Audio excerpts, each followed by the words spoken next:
Have you ever noticed how just one single word can be the difference between a kind of weak suggestion and a really powerful argument? It's subtle, I know, but it can totally change how people hear your ideas. So today, we're going to build a toolkit to help you master these little shifts and make your communication way more effective. Okay, just look at these two sentences. On the left, we have a good plan, but it's risky.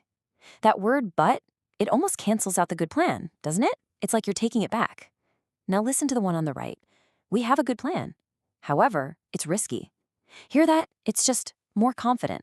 The plan is a fact, and the risk is another fact, and we can look at them both. That one tiny change makes a huge difference in your authority. And yeah, that's really the heart of the issue here. Two of the words we use all the time, but and so, can actually weaken what we're trying to say. But can come off as dismissive, like you're just erasing whatever came before it. And so can make things sound a little too simple, making your logic feel less solid than it actually is. So that brings us to our very first toolkit. This one is full of what I like to call precision instruments to replace the, let's say, blunt force of the word but. These words are all about adding nuance, handling disagreement without a fight, and just communicating with more confidence. Here's what we're putting in the kit. We've got, however, on the other hand, that said, and the really useful phrase, in theory, but in reality. Each one does a slightly different job, but trust me, they all help you navigate those tricky conversations much, much better. Think of however and on the other hand as these respectful bridges in a conversation. When you use them, you're signaling to the other person, hey, I heard you, I get your point, before you introduce your own idea.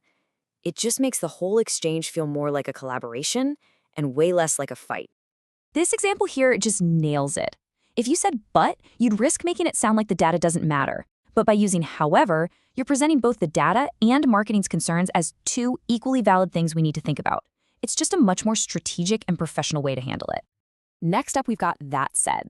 This one gives you an even smoother transition. It's less of a direct counter and more of a gentle pivot in the conversation.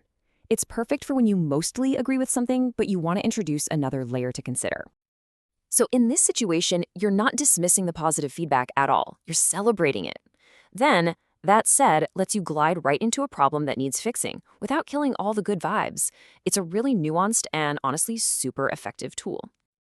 And finally, for this section, we have a phrase that is an absolute masterstroke for talking about that gap between the plan and what actually happens. In theory, but in reality. It acknowledges the original goal, the perfect plan on paper, while neutrally explaining what went down. It's a fantastic way to talk about challenges without pointing fingers. Okay, so you've learned to navigate those counterpoints gracefully. Now it's time to build your own case. This next toolkit is all about upgrading from that simple word, so, to something that shows clear, undeniable logic and impact. As you can see, this is all about making that solid connection between a cause and an effect. Our logic toolkit includes some real heavy hitters, therefore, consequently, as a result, and this means that. Let's break down how these can make your point practically unbreakable. These three are your go-to signals for serious reasoning.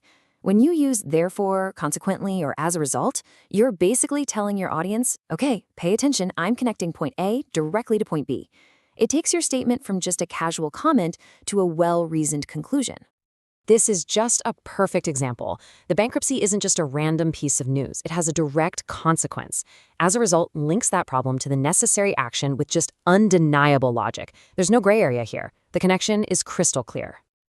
And, for times when you need maximum clarity, there's this means that. This phrase is so powerful because you're not just giving people information, you're actually interpreting it for them. You're connecting the dots yourself and leaving absolutely no room for anyone to get it wrong. And this is how you make data actually mean something.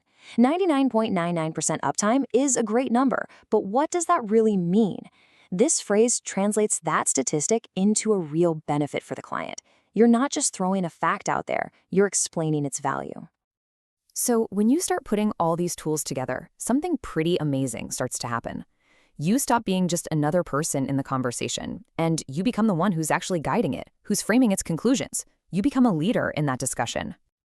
And the process is actually pretty simple when you break it down. First, you really listen and you acknowledge what the other person's saying.